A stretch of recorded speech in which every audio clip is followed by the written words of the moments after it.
Hi folks, Bob from Fusion. We get a lot of questions about carry pistols. What should you use for carry for a pistol or revolver? And that's really going to be dependent upon yourself. There's so many factors and everybody's different. Everybody's hand size is different. Your environment, you are up in the Northeast where it gets cold and it's snowing. You'll be wearing different clothing than down here in Florida where Fusion is. We're going to be wearing shorts when everybody up there is still wearing a winter jacket. So all these things have to come into consideration. Also, your own personal abilities. What type of recoil can you handle? I can handle a hard shove.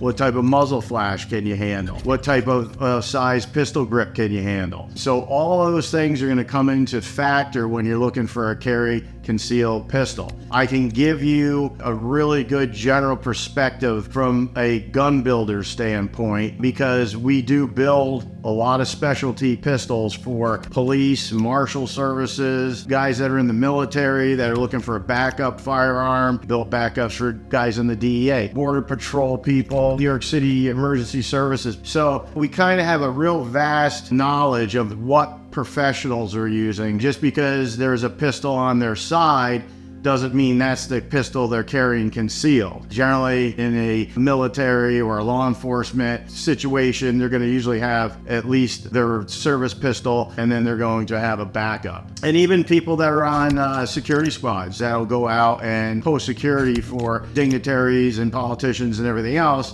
they will also generally have their service arm that you may openly see, and then they'll also have a backup too. And most of those backups are more personal. And what I mean by personal is many law enforcement agencies in that, why is the guy carrying XYZ brand? Why is he only, carrying a 9mm, some people ask. Well, that's because a lot of times on the forces that they're on, they're not allowed. I mean, they have a very narrow window and they have to qualify with a certain pistol. And so that pistol has to be their main duty pistol. So, it may be like, geez, these guys use it, so it must be fantastic. Maybe, maybe not. Okay. A lot of times it's because it was budgetary. They were going to afford so much. They were only going to buy certain things. And guess what? They had to outfit, 250 officers. So, okay, how do we do that? Well, this was the pistol that fits the requirements, and this is the ammo that fits the requirements, and that's what they're going to have to use.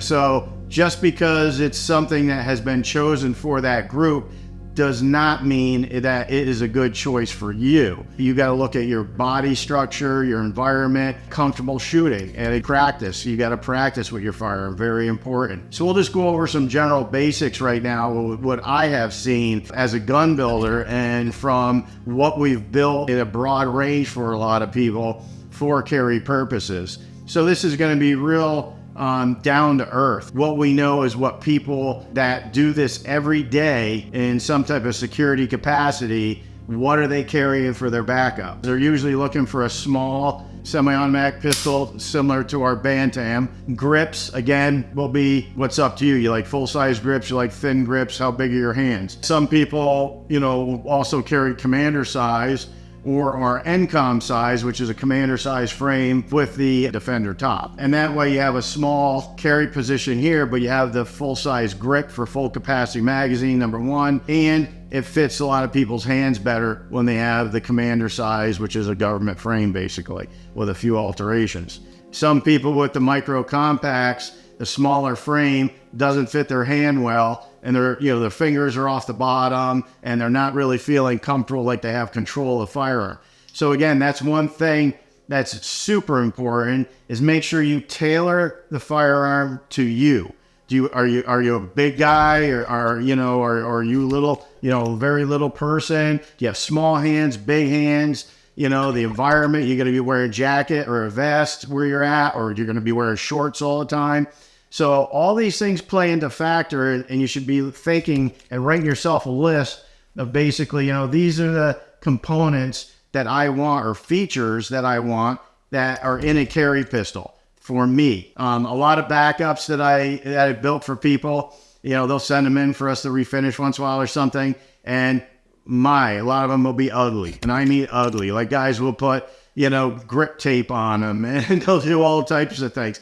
because they're not looking for, you know, a fashion show with their carry pistol. They're looking for something that's reliable, something that's going to be effective, not just for stopping an intruder, but effective for you as you're going to be having to carry this all the time. Ammo, what cartridge can you handle? And you can shoot reliably, consistently, something that's comfortable for you. That's what you're going to want to choose, because it's something that you're going to have with you all the time. It's like carrying a wallet. You carry a wallet in your pocket that's not comfortable, and next thing you know, you got, you know, you got a sore leg or whatever because it's always poking you. You don't want that with your pistol. You got to really become one with your pistol. The reason I like the 1911s is because they do have such a natural shooting and pointing angle for 99% of all people out there. And that's been proven for decades and decades and decades. There's a lot of different choices, revolvers, which are fine, but you know, 2024 is 99% of the people are all levitating towards semi-automatic pistol. All right, mag capacity. So we'll get into that a little bit deeper on another video, but you got to also think about, you're going to be carrying an extra mag or two with you. I carry a lot. I carry one extra mag with me, but I don't want a 17 or 19 round big clunker like this in my pocket. I want something small like this, like an officer's magazine, that I can quickly pull and use if I need it. Do you want a lightweight aluminum frame? Do you want a plastic polymer frame? You know, do you want to stick with a steel frame?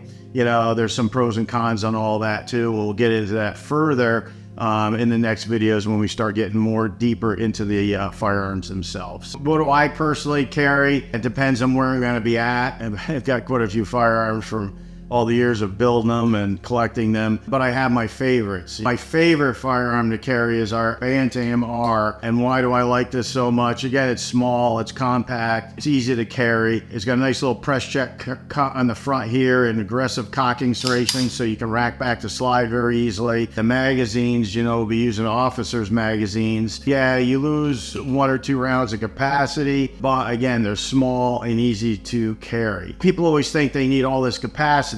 Well, some of that also is going to be detrimental to you. Why? You know, well, if you ever do any studying about true shootouts, I used to shoot an awful lot with the police forces years ago. Because I was a gun builder for so many years, I was invited to a lot of these pistol shoots at the police academies or, you know, wherever the police were shooting. I would go and actually shoot the course with them. To me, it was a great learning tool because I could see how people reacted in these situations, which firearms seemed to work the best in these applications. Magazine capacity shouldn't be a big deal for most people. And what do I say that? Go and talk to any police that have been through any federal training or even the state training. Both shootouts are 2 some shots or 3 shots, and it's under 3 seconds and it's done. It's over with. When you look at those type of stats, what's really important to you? Reliability, comfort, sighting, and a cartridge that's going to be effective. Okay, folks, and to wrap it up, you want to really look at your needs and your body structure. And again, what can you handle as a carry concealed firearm? A very individual choice you have to make. I can give you a broad perspective of what we see most people using, wanting to use. You got to look at your own self, get out, do a little practice with a couple of different firearms and see what's the best for you. Okay, so I hope that helps you. This video probably will leave you with more questions than answers. If you follow on videos here,